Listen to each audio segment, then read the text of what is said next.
Chapter 38 Baba's Handi, Disrespect of Shrine, Kala or Hodge-Podge, Cup of Buttermilk. In the last chapter, we described Baba's Chavadi procession. In this, we take up Baba's Handi, cooking pot, and some other subjects. Preliminary. O blessed Sadguru Sai, we bow to you, who have given happiness to the whole world, accomplished the welfare of the devotees, and have removed the affliction of those who have resorted to your feet. Being very liberal and being the protector and savior of the bhaktas who surrender themselves to you, you incarnate yourself in this world to oblige the people and do them good. The liquid essence of pure self was poured into the mold of Brahma, and out of this has come out the crest jewel of the saints, Sai. This Sai is Atma Rama himself. He is the abode of perfect divine bliss. Having himself attained all objects of life, he made his devotees desireless and free.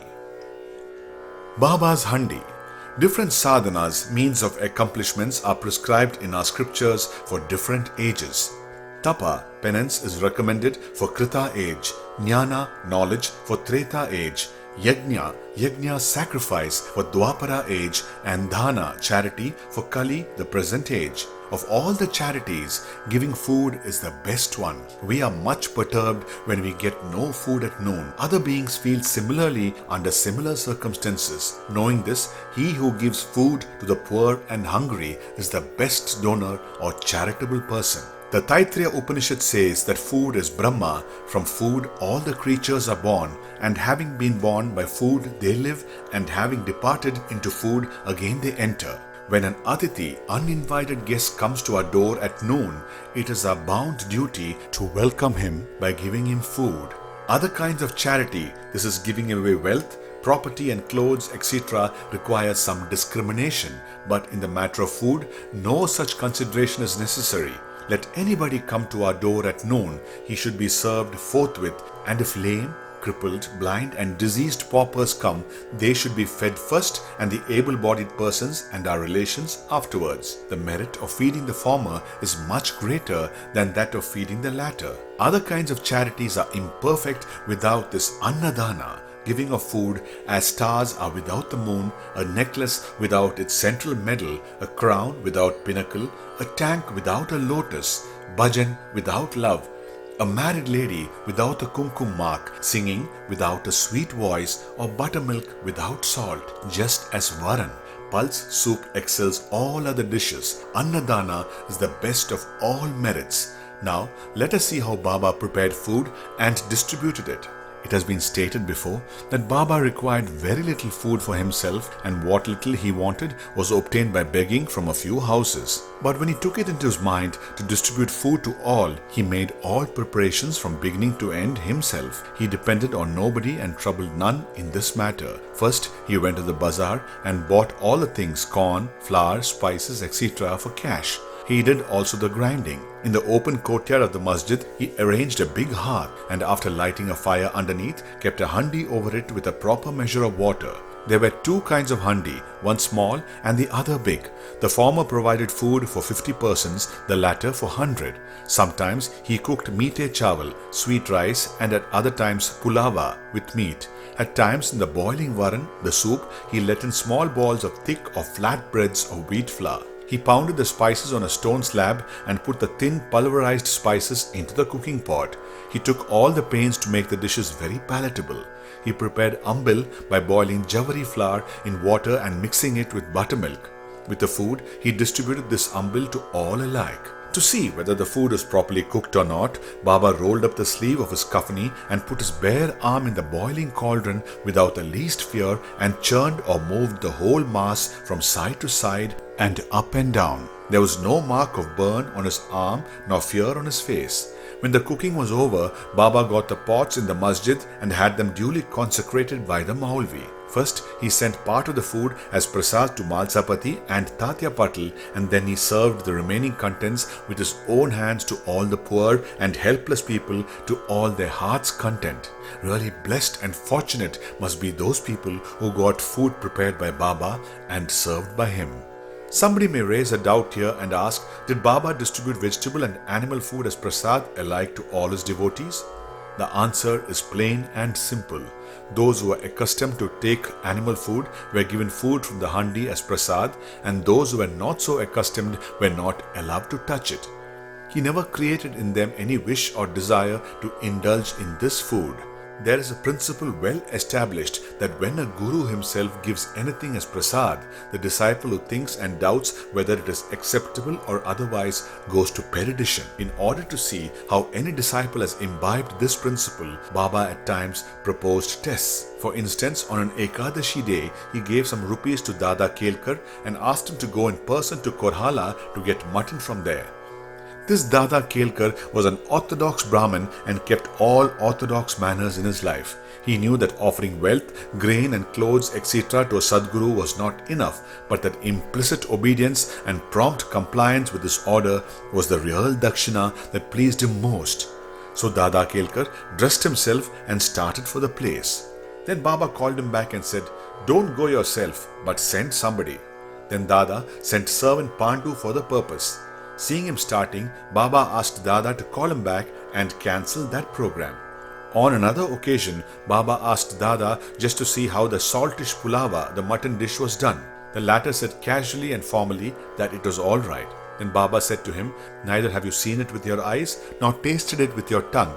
Then how could you say that it was good? Just take out the lid and see." Saying this, Baba caught his arm and thrust it into the pot and added, "Draw out your arm and taking a ladle, put some quantity in the dish without caring for your orthodoxy and without blustering." When a wave of real love rises in a mother's mind, she pinches her child with her hand, and when it begins to cry and shout, she hugs it close to her bosom. Similarly, Baba in a true motherly way pinched Dada Kelkar in this fashion.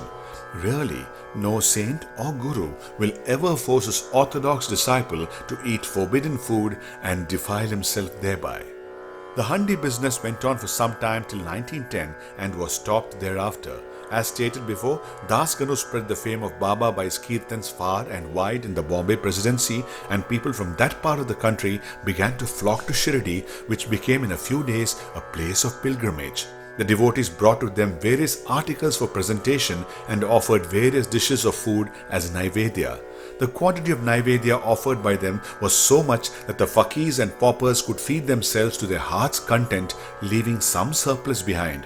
Before stating how naivedya was distributed, we shall refer to Nana Sahib Chandorkar's story showing Baba's regard and respect for local shrines and deities. Nana Sahib's disrespect of a shrine. By drawing inferences or guessing in their own way, some people said that Sai was a Brahmin and some said that he was a Muslim. Really, he belonged to no caste. No one definitely knew when he was born and in what community and who were his parents. Then how could he be a Muslim or a Brahmin? If he were a Muslim, how could he keep Duni fire ever burning in the masjid?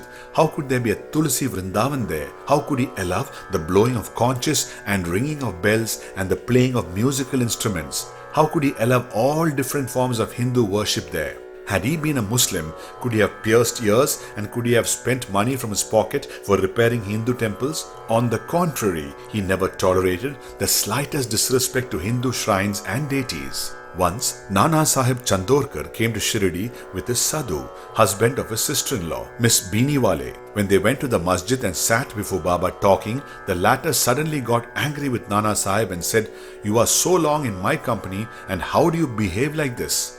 Nana Sahib then at first did not understand anything and humbly requested Baba to explain. Baba asked him when he came to Kopargaon and how he came to Shirdi from thence. Nana Sahib then at once realized his mistake.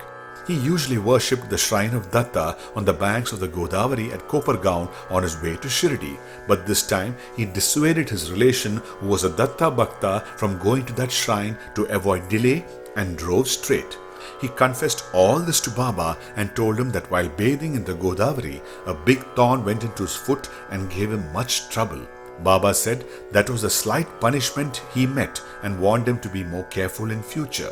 Kala, Hodge-Podge. To revert to the distribution of the Naivedya, after the Aarti was over and after Baba sent away all the people with Udi and blessings, he went inside and sat with his back on the nimbar for meals with 2 rows of the Bhaktas, one on each side.